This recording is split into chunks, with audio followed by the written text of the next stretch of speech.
بسم اللہ الرحمن الرحیم۔ السلام علیکم۔ اردو ادب کی دنیا میں خوش آمدید۔ میں نے 2 قدم آگے بڑھ کر اسے دیکھا۔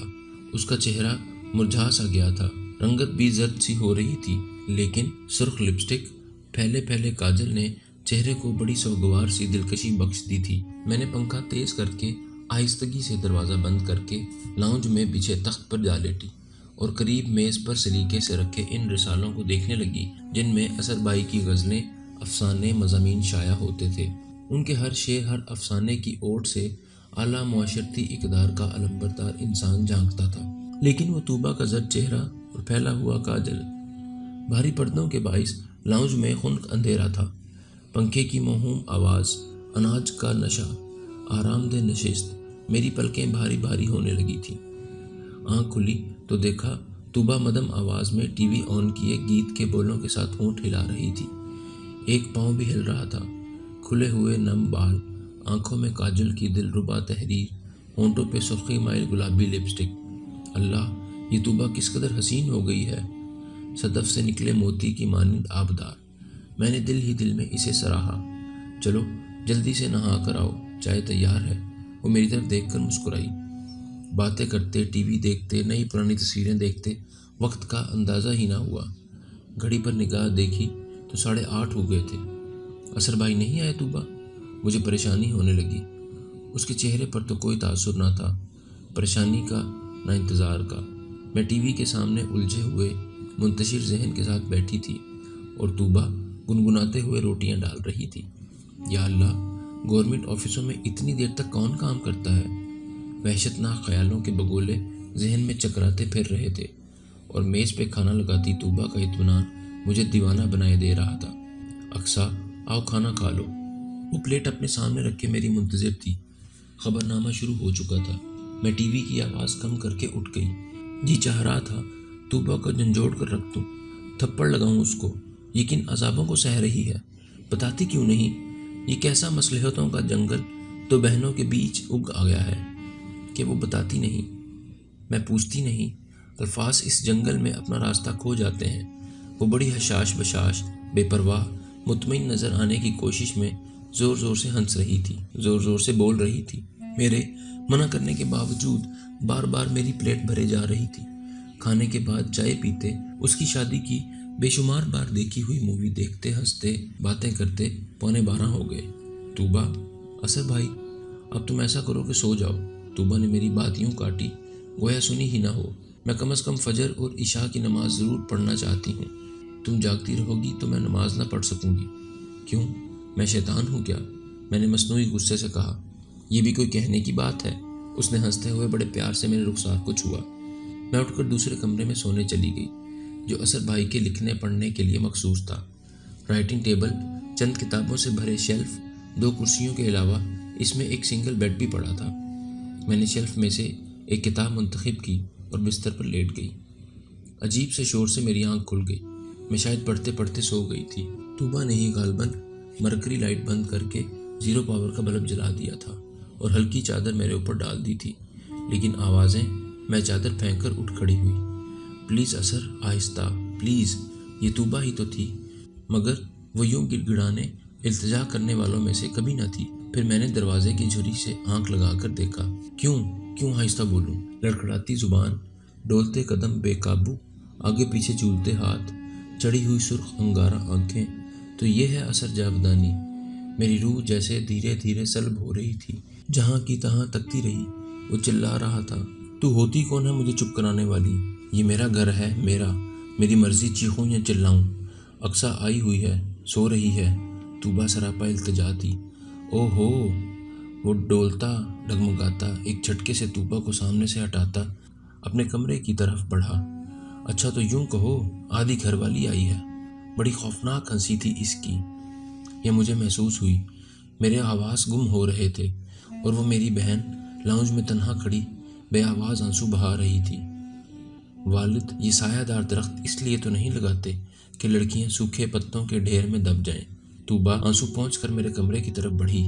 شاید وہ اطمینان کرنا چاہتی تھی کہ میں سو رہی ہوں اور مجھ میں اتنی سکت نہ تھی کہ اس وقت اس کا سامنا کر سکوں۔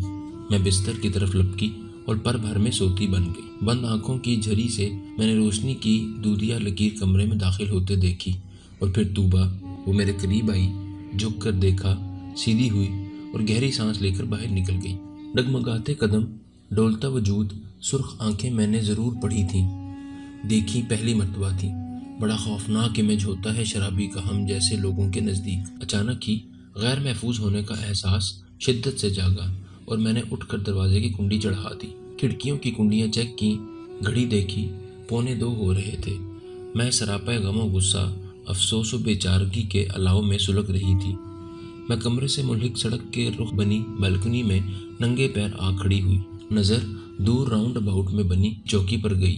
تازہ تازہ سفیدی چمک رہی تھی۔ میرے ذہن میں انگارے چٹک رہے تھے۔ کیا یہ ساری تدابیر شرفاء کے لیے ہوتی ہیں؟ اثر جیسے لوگوں کے پاس سلیمانی ٹوپی کہاں سے آ جاتی ہے؟ وہ اپنی خباثتوں کی چادر میں لپٹا بے خبر سو رہا تھا، اور طوبیٰ یقیناً اس کا تکیہ مسلسل بھیگ رہا ہوگا۔ آنسوؤں کے سارے ستارے وہ شب کی سیاہ چادر میں ٹانک دے گا، اور صبح اس کی آنکھوں میں کاجل ہنس رہا ہوگا۔ اس کی آنکھوں سے بہنے والے جھرنے کی خاموش آواز نے مجھے بقیہ رات پلک نہ جھپکنے دی، اور صبح ہوتے میری پلکیں من بھر کی ہو گئیں۔ صبح طوبیٰ کے پکارنے اور دستک دینے کی آوازوں سے میں بیدار ہوئی۔ دروازہ کھولنے پر تر و تازہ طوبیٰ میرے سامنے کھڑی تھی، آنکھوں میں کاجل کی حسین تحریر، ہونٹوں پہ گلابوں کی سرخی، بال سلیقے سے سنورے ہوئے، خوش رنگ و خوش لباس، ٹیلکم پاؤڈر، پرفیوم کی ملی جلی خوشبو۔ میں نہ چاہتے ہوئے بھی مسکرا دی۔ 9:30 ہو رہے ہیں میم صاحب، اثر کب سے بیٹھے ناشتے کے لیے انتظار کر رہے ہیں۔ اثر، میں گمسم ہو گئی۔ اقصیٰ، سو رہی ہو کیا؟ وہ چادر طے کرتے ہوئے مجھے ساکت کھڑی دیکھ کر بولی۔ میں جلدی سے باتھ روم میں گھس گئی۔ ناشتے کے لوازمات سے بھری میز کے سامنے وہ اخبار کے مطالعے میں مصروف تھا۔ مجھے دیکھ کر شائستگی سے مسکرایا، کھڑے ہو کر میرا سواگت کیا۔ نہیں، یہ تو وہ قطن نہ تھا۔ سلیقے کے لباس میں مسکراتا مہذب انسان، یہ وہ رات والا تو نہ تھا۔ میرے اللہ، یہ دونوں میاں بیوی کس طرح کا ڈرامہ کر رہے ہیں؟ مجھے پتا ہوتا کہ آپ آئی ہوئی ہیں تو میں کل جلدی آنے کی کوشش کرتا۔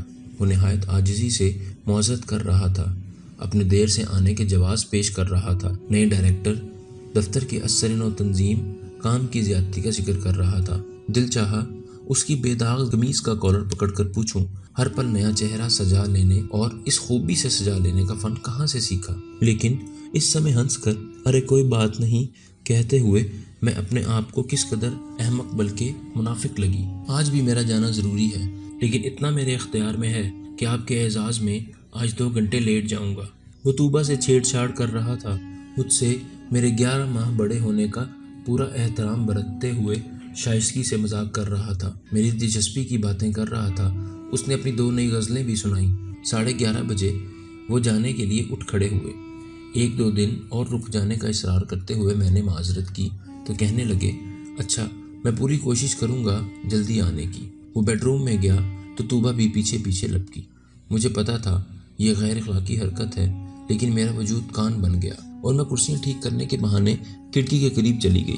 کھڑکیاں کھلی ہوئی تھیں، بھاری پردے گرے ہوئے تھے۔ میں ہسپتال جاؤں گا آج چیک اپ کے لیے، طوبیٰ کی دھیمی سی منمناتی آواز آئی۔ اچھا پھر؟ وہ شاید بریف کیس چیک کر رہا تھا۔ پیسے چاہیے کچھ؟ کیسا بھکاریوں جیسا لہجہ تھا طوبیٰ کا۔ یہ تو صرف 50 ہیں۔ دوبارہ سنائی دینے والی یہ فریادی طوبیٰ ہی تھی۔ تو پھر ابو بھی آئیں گے آج؟ اقصیٰ بھی بہت دن بعد آئی ہے۔ تو ابو ہی آئیں گے، کوئی گورنر تو نہیں آئیں گے جن کے لیے دیگیں چڑھیں؟ میں چکراتا کھولتا دماغ لیے صوفے پر آ بیٹھی۔ ماں باپ لڑکی کی پیدائش پر شاید افسردہ نہیں ہوتے، اس کی قسمت پر، اس کے ان دکھوں پر روتے ہیں جو اسے آئندہ ملنے والے ہوتے ہیں۔ میں اخبار میں منہ دیے نارمل ہونے کی کوشش کر رہی تھی۔ اچھا اقصیٰ، اللہ حافظ۔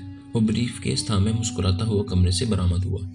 اللہ ہی حافظ، میں زیر لب بڑبڑائی اور مسکراتی ہوئی اٹھ کر دروازے تک آئی، یہ سوچتے ہوئے کہ اگر ہم خواہ کی مصلحت آمیز منافقتیں چھوڑ دیں اور کھرے سچ کو اپنا لیں تو کیا ہمارے دکھوں کا دورانیہ سمٹ نہیں جائے گا؟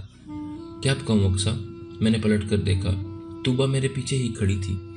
ہنستا کاجل، دمکتی سرخی، میرے تن بدن میں آگ بھڑک اٹھی۔ طوبیٰ، میں نے دونوں ہاتھ اس کی شانوں پر رکھے اور اسے ایک جنون کے عالم میں جھنجھوڑ ڈالا۔ تو کب تک اذیتوں کے جنگل میں تنہا بھٹکتی پھرے گی؟